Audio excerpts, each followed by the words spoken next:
Olá, galera. Bom, nós voltamos aqui. Nesse momento inicial da aula, nós vamos corrigir, na verdade, comentar algumas dúvidas que foram colocadas sobre o vídeo anterior.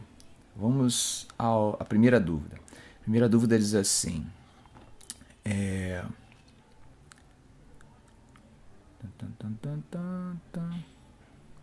Olá, professor Arão. Meu nome é Mariana e sou do Grajaú, no Rio de Janeiro. Gostaria de parabenizá-lo pela aula e esclarecer, se possível, algumas dúvidas. Os irmãos Andradas eram abolicionistas? A saída de José Bonifácio foi definitiva? Obrigado. Bom, Mariana, essa aí é para você, né? Os irmãos Andradas, eles eram abolicionistas. Só para esclarecer, os irmãos Andradas que nós estamos falando são José Bonifácio e seus irmãos, né? Na verdade, na aula passada nós chegamos a comentar alguma coisa. O José Bonifácio, né, chamado patriarca da independência, ele era um liberal. E é uma coisa interessante quando a gente fala em liberal, porque o liberalismo no Brasil, como eu comentei na aula passada, é diferente tem suas diferenças em relação ao liberalismo francês. No caso específico do José Bonifácio, para a gente não voltar ao tema, eu quero enfatizar o seguinte: José Bonifácio ele tinha uma mente muito à frente em relação a algumas discussões. Nós podemos comentar, por exemplo, a questão do negro e do índio. Ele afirmava que o negro e o índio deveriam ser integrados à sociedade brasileira. Você sabe que o José Bonifácio, diferente de outros líderes que discutiram a questão da independência do Brasil, dessas elites brasileiras, José Bonifácio era um cientista. Né? Pouco se fala disso, mas ele era um cientista. Ele era minerólogo, uma vertente do que a gente chamaria hoje de geólogo. Né? E ele tinha uma importância muito grande academicamente, tanto aqui no Brasil quanto na Europa. E ele inclusive usava algumas metáforas para falar disso, né? Que se não houvesse a integração no país do índio e do negro, do elemento negro, o Brasil seria uma espécie de pedra porosa, né? E só com essa integração nós poderíamos tornar uma rocha magmática. Claro, uma metáfora que ele usava para dizer do problema que existia no Brasil se nós não conseguíssemos fazer essa integração. Então você pode pensar, no início da década de 1820, é um homem que, embora tenha uma idade já avançada para o seu período, mas ele tinha uma mente bem aberta em relação a essas questões raciais. Agora, é claro, quando nós pensamos naquelas exigências da Inglaterra em relação ao tráfico negreiro, o posicionamento dele era contrário ao fim do tráfico negreiro, não por questões, por ele ser contra os escravos, como eu já falei, que ele era um abolicionista. Podemos classificá-lo como abolicionista. A questão aqui é outra. Aqui é a questão de submissão aos ingleses. Tá? Havia uma grande satisfação de José Bonifácio em relação às condições impostas pelos ingleses em relação ao reconhecimento da nossa independência. Tá? Inclusive, ele vai sair exatamente por isso, tá? Porque ele era ao contrário a isso, e o Império achava que deveria ceder, era importante ceder, e José Bonifácio acaba saindo. Bom, se ele volta. Ele vai ficar um bom tempo fora do país, até porque houve uma devassa em relação à família dele, e ele estava aqui respondendo se ele voltasse ao Brasil, ele seria preso. Tá? Mas já no final da década ele volta ao país, vai ser preso, tá? No primeiro momento, mas depois a devassa acaba sendo engavetada e ele volta a ter uma pequena participação nos destinos do país. Agora, após a abdicação de Dom Pedro I, ele volta sim a ter uma importância interessante, até porque Dom Pedro I, depois, lá de Portugal, ele manda uma carta, né, pedindo que o José Bonifácio fosse o tutor do seu filho. E ele vai ganhar essa tutoria durante um tempo, depois ele acaba perdendo. Ok? Bom, acho que eu expliquei a sua dúvida, né? Vamos agora ver a outra pergunta. Tan, tan, tan, tan. Ah, tá. Bom, professor. Olá, professor. Essa crise açucareira, a qual a UERJ citou, pode estar relacionada à extrema dependência do Brasil à indústria e ao comércio inglês, que, como o senhor disse, foi apenas uma redução de preço. Por que esse preço do açúcar caiu tanto? Ora, é claro que existia uma extrema dependência em relação aos ingleses. Agora, quando nós falamos da questão do açúcar especificamente, aí tratando especificamente do açúcar, essa crise é aquilo que nós chamaríamos de crise de excesso de oferta. Tá? Buscando um pouco aquela teoria clássica dos economistas clássicos, né? Que discutem a questão da oferta e da demanda. Nesse caso específico, existia um excesso de oferta. E quando há um excesso de oferta e a demanda não cresce na mesma proporção, você vai ter automaticamente uma desvalorização do produto. Tá? Então, em relação ao açúcar, quais eram os fatores que contribuíram para esse excesso de oferta? Primeiro, uma concorrência que existia com açúcar de beterraba na Europa. Então, existia uma demanda, parte da demanda tradicional do açúcar brasileiro, ela vai começar a migrar para o açúcar de beterraba. Esse é o primeiro ponto. Segundo ponto, nós podemos citar a produção de açúcar em Cuba. Tá? Então, nós temos alguns aspectos que demonstram que tem uma oferta muito grande desse açúcar. Mesmo o Brasil está produzindo cada vez mais açúcar, como eu falei na aula passada, havia um crescimento da produção desse açúcar, então nós temos excesso de oferta de todas as formas. Então era natural, se pensarmos como os clássicos encaram a economia, de que o preço desse produto iria cair. Ok? Bom, espero que eu tenha respondido as questões. Agora vamos ao tema da aula de hoje. Bom, gente, o tema da aula de hoje é período regencial. O período regencial é um período muito interessante, eu considero muito interessante na história do Brasil. Ele não é muito cobrado, mas é importante que a gente conheça esse período justamente pelo seu peso na compreensão da política brasileira. Tá? Então vamos lá. Para a gente entender, eu vou ser bem sucinto, não quero me alongar muito nessa aula, quero até fazer uma observação. Gente, quando vocês forem assistir essa minha aula, é interessante que vocês já tenham lido, tá? Um material tradicional, de um livro didático sobre esse assunto. Quer dizer, é até natural que vocês já tenham feito isso, porque se vocês estão pensando numa específica, vocês já passaram por aquela leitura básica, né, dos assuntos do Império e agora da regência. Então, isso eu acho que é essencial. Eu até paro desse princípio quando eu estou discutindo a minha aula aqui, de que vocês já conhecem esses detalhes. Tá? Isso é essencial para vocês. Então, eu não vou fazer aquela segmentação tradicional, porque eu paro do princípio que isso vocês já fizeram. Agora nós estamos construindo um raciocínio. Acho que esse raciocínio é que vai ser importantíssimo que vocês exercitem, né, com o conhecimento que vocês já trazem. Aqui nós vamos dar alguns subsídios que vão capacitá-los a se diferenciar do comum. Tá? Aquelas informações básicas, todos os alunos do ensino médio têm, ou deveriam ter. Né? Então vamos lá, vamos falar de regência. E como nós vamos discutir regência aqui?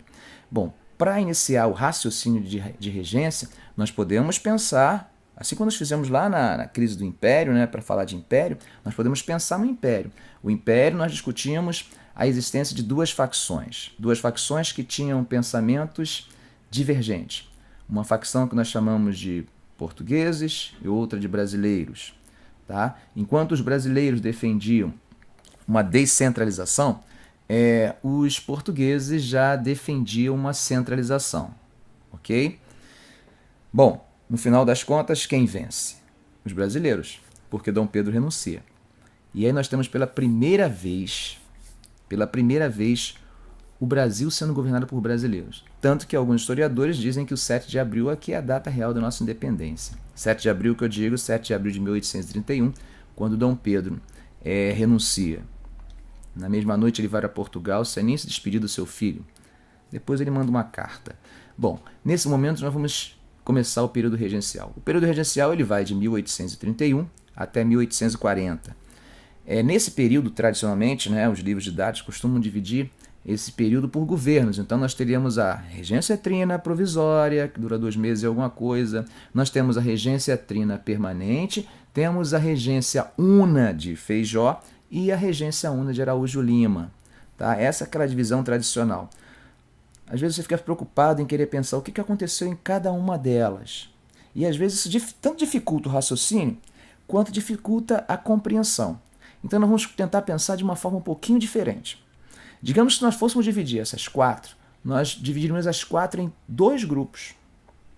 Um grupo que é formado pelos 3 primeiros governos, tá? Então nós temos o primeiro governo que é a regência una, a regência trina provisória, a regência trina permanente e a regência una de Feijó. Essas 3 nós vamos colocar num grupo, tá? E a última nós vamos colocar no segundo grupo. Se a gente fizer isso, você vai perceber que fica um pouquinho mais fácil compreender o período e entender o cerne do assunto de regência. Tá? Vamos lá então. Se eu falei que a vitória dos brasileiros é a vitória do processo de descentralização. Vamos chamar esse processo de descentralização de liberalismo. Vamos dizer então que esse grupo que está no poder é o grupo liberal. Esse grupo liberal é um grupo que ainda não tem um projeto totalmente definido. A ideia de descentralização é o centro da questão. Mas existem algumas forças que puxam. Nós temos os portugueses, de um lado, tá, que pensam numa restauração do poder, mas nós temos também um medo de que esse processo passe para uma democracia. E aí o que pode se pensar assim, uma democracia é uma coisa legal, né? Tem gente que às vezes coloca até o governo da regência como um governo democrático. Gente, cuidado. Democracia no século XIX era algo negativo. Tá? Era sinal de baderna, sinal de bagunça. Então, cuidado. No século XIX, se tinha medo da democracia. Tá? A democracia é uma coisa que assustava. A democracia era muito ligada, por exemplo, às revoluções do Haiti. Então esse haitianismo que nós discutimos lá no processo de independência do Brasil, ele vai estar presente também durante o período regencial. Nesse período regencial, por exemplo, então você tem os liberais que não querem de maneira nenhuma o haitianismo, não querem uma radicalização, uma democracia e não querem uma centralização.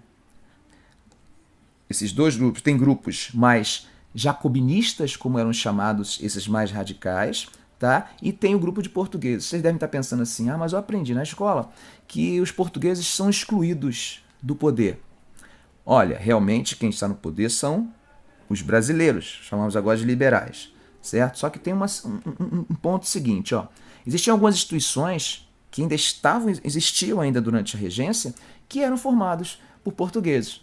Vocês devem lembrar que o Senado, pela Constituição de 1824, quem se tornava senador tinha esse cargo como um cargo vitalício.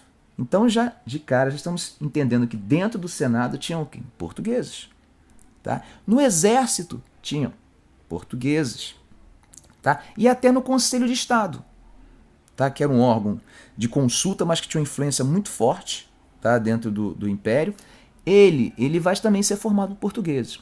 Então, embora no executivo, naquela parte de administração do governo, os portugueses já teriam sido excluídos, existem ainda elementos que têm uma certa influência, que são elementos portugueses.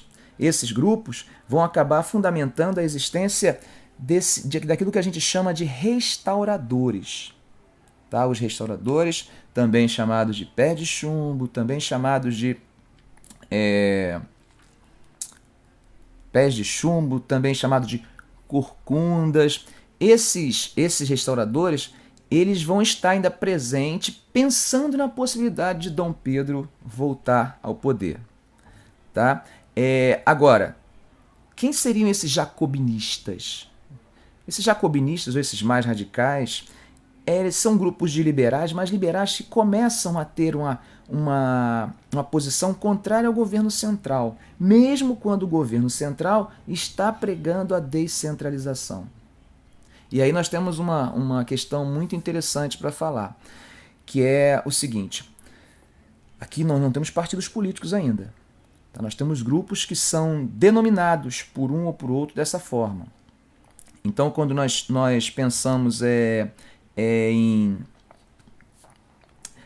nesses jacobinistas, que vão ser chamados de caramurus ou exaltados, esses são os mais radicais, são os grupos radicais que têm um pensamento liberal, porém um liberalismo extremista, que já aponta para esse jacobinismo, que aqueles que estão no poder, que são os chamados moderados, eles não aceitam, têm medo, eles temem isso.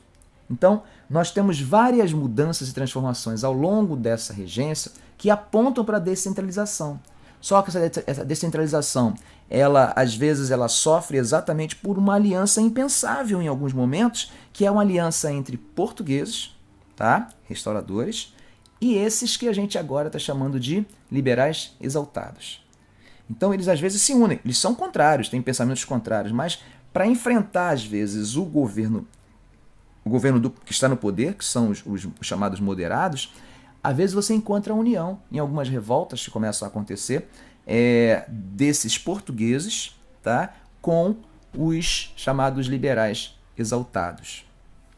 Ok? Nessa conjuntura que nós estamos discutindo aqui, o que está acontecendo? O governo está tomando atitudes cada vez mais em busca dessa descentralização, porque eles são liberais. Nós podemos citar algumas? Podemos. Por exemplo, você tem uma autonomia maior para as províncias. Você tem a criação de uma Guarda Nacional. Uma Guarda Nacional que, lá na viradinha do período do governo do Dom Pedro, ela é criada e é de certa forma, um pouco democrática, porque ela aponta para os líderes dessa guarda serem eleitos. E isso é muito interessante. É interessante por quê? Porque demonstra que lá na província eles vão ter autonomia para eleger um líder dessa Guarda Nacional. E tem um outro papel essa Guarda Nacional. Essa Guarda Nacional também, ela, além de esvaziar um pouco o poder do Exército, ela também ajuda a controlar possíveis revoltas nas províncias. Então você percebe que ela está, quando fala de diminuir o poder do Exército, diminuir a influência dos portugueses, tá? Que de certa forma tinha uma certa hegemonia no Exército ainda.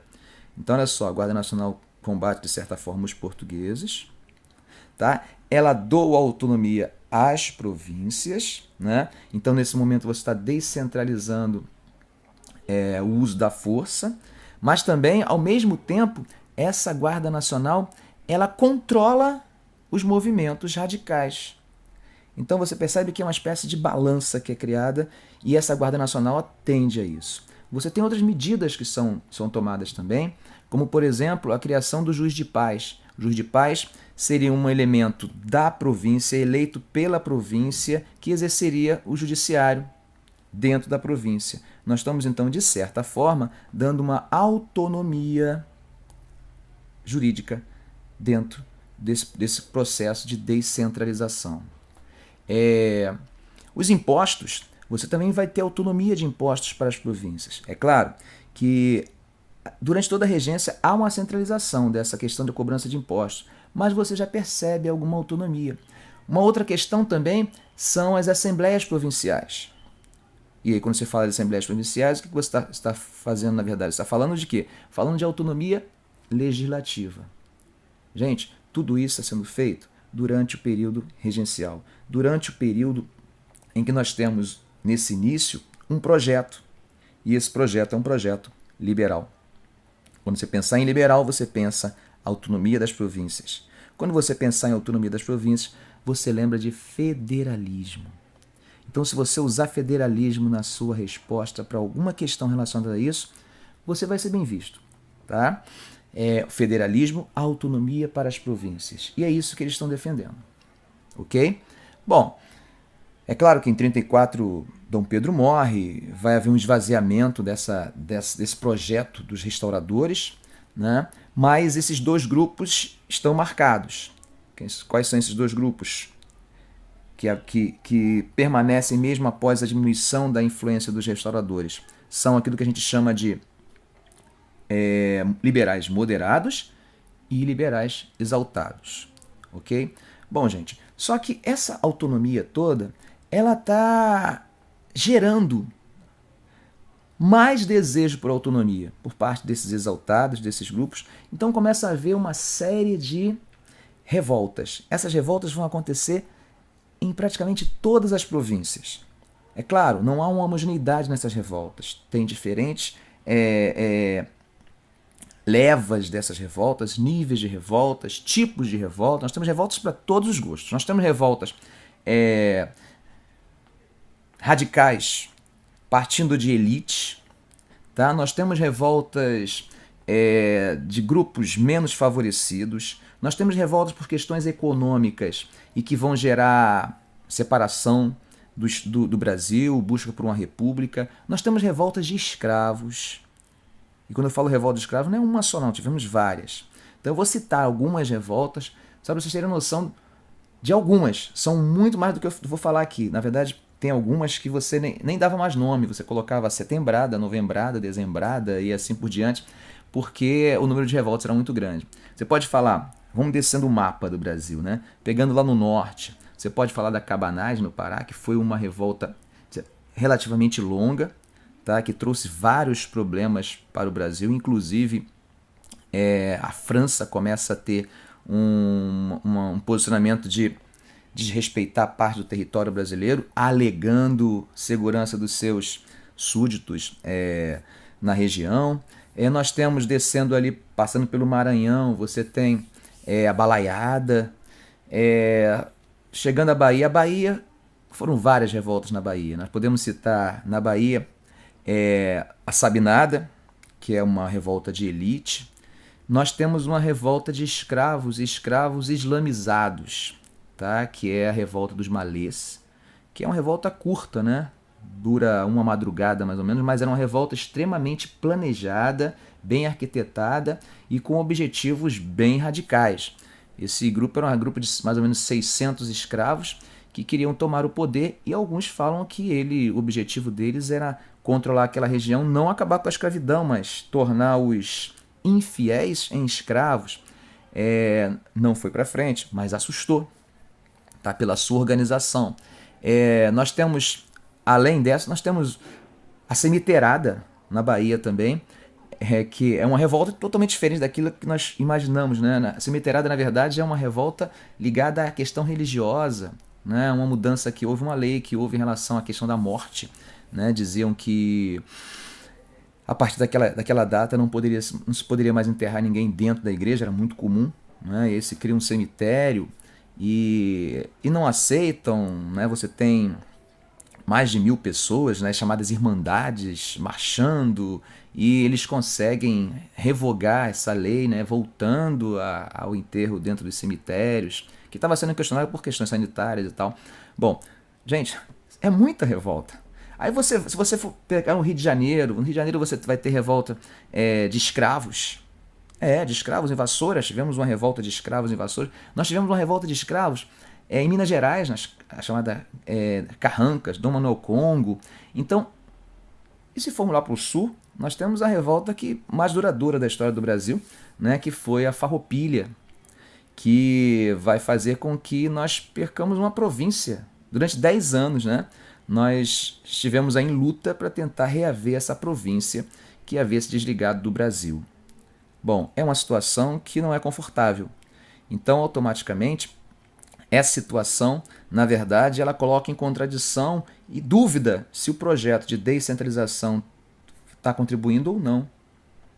Em 1834, você tem o chamado Ato Adicional, que vai confirmar várias dessas medidas, tá? Vai criar o município neutro, né? Separando a corte da província do Rio de Janeiro. Você tem a submissão da Guarda Nacional. Bom, são medidas mais descentralizadoras. E agora com respaldo constitucional, porque na verdade o ato adicional é uma espécie de reforma constitucional. 10 anos depois da Constituição de 1824, eles estão fazendo uma reforma constitucional. Então isso tudo vai trazendo e ainda tem outra coisa. Nós tínhamos nesse período todo o ministro da Justiça, que era um padre, né, o padre Diego Antônio Feijó, que ele era responsável por grande parte dessas reformas. Você tem também uma diminuição da parte. Houve uma tentativa de acabar com o Senado, tá? Mas não conseguiram. Mas conseguiram, por exemplo, acabar com o Conselho de Estado, que era um órgão que tinha uma influência muito forte, como eu falei para vocês, formado também em grande parte por portugueses, né, que discutia mais ou menos a questão da política externa brasileira, tal. Vai ser suspenso, né? Vai acabar. Depois ele volta com o Segundo Império, mas ele vai acabar. E é claro que vai se suspender, né, o poder moderador, porque o regente não poderia exercer o poder moderador. Então são medidas que nós estamos falando que são medidas de cunho liberal. Por isso esse período que vai de 1831 até o ano de 1837 é o período que na história a gente chama de avanço liberal. Perceberam agora porque eu dividi em dois grupos? Se nós pegarmos os 3 primeiros governos, tá? Nós temos ali em 1831 a trina provisória, que dura 3 meses, 2 meses e pouco. Depois nós temos uma que vai até 35, tá? Que é a trina permanente. Na trina, nesse ato adicional, você tem também o fim da trina provisória e a instituição da UNA. Eleições, quem vence? O ministro da Justiça, o superministro, que era o Araújo Lima. Ele vai governar apenas de 35 a 37. Então você percebe aí que esses 3 governos são aquilo que a gente chama de avanço liberal.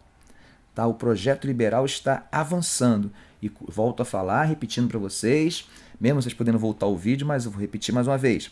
Quando falamos de projeto liberal, nesse momento, nós estamos discutindo o quê? Descentralização, tá? Federalismo. Beleza? Bom, mas o que está acontecendo no Brasil, gente? O Brasil está um caos. São revoltas e mais revoltas. Então, o que deve ser feito? Bom, o que deve ser feito? Começa a haver uma divisão entre os próprios liberais conservadores. Esses liberais conservadores alguns começam a discutir se realmente eles acertaram nesse avanço liberal. E alguns começam a achar que erraram. E quando eles começam a achar que erraram, aí as coisas começam a complicar. Complicar por quê? Complicar porque eles começam a formar um grupo e pregar algo totalmente diferente daqueles que afirmavam isso. Apontavam as revoltas como fruto desse avanço liberal. E é nesse contexto que o nosso querido Diogo Antônio Feijó não vai conseguir resistir e vai acabar saindo do poder. Tá? Quem assume? Araújo Lima. Araújo Lima fazia parte de um grupo, né, cujo principal nome é o Bernardo Pereira de Vasconcelos, que foi um liberal, mas que agora se autodenominava conservador. Esse grupo vai passar a ser chamado de regresso, tá? Ou regressistas. Enquanto o grupo de Feijó passa a ser chamado de progressista. O que seria o regressista e o progressista? Progressista é avanço liberal, avanço, continuamos avançando. Quando eu falo de liberal, descentralização. O que seriam os regressistas? Parou de avançar, agora ele quer voltar. Então ele quer voltar à centralização. Quando ele diz voltar à centralização, está se falando de quê? Está se falando, por exemplo, de que o ato adicional é um marco que deve ser apagado, esquecido. E é nesse contexto que o Araújo Lima assume. A partir desse momento, do Araújo Lima,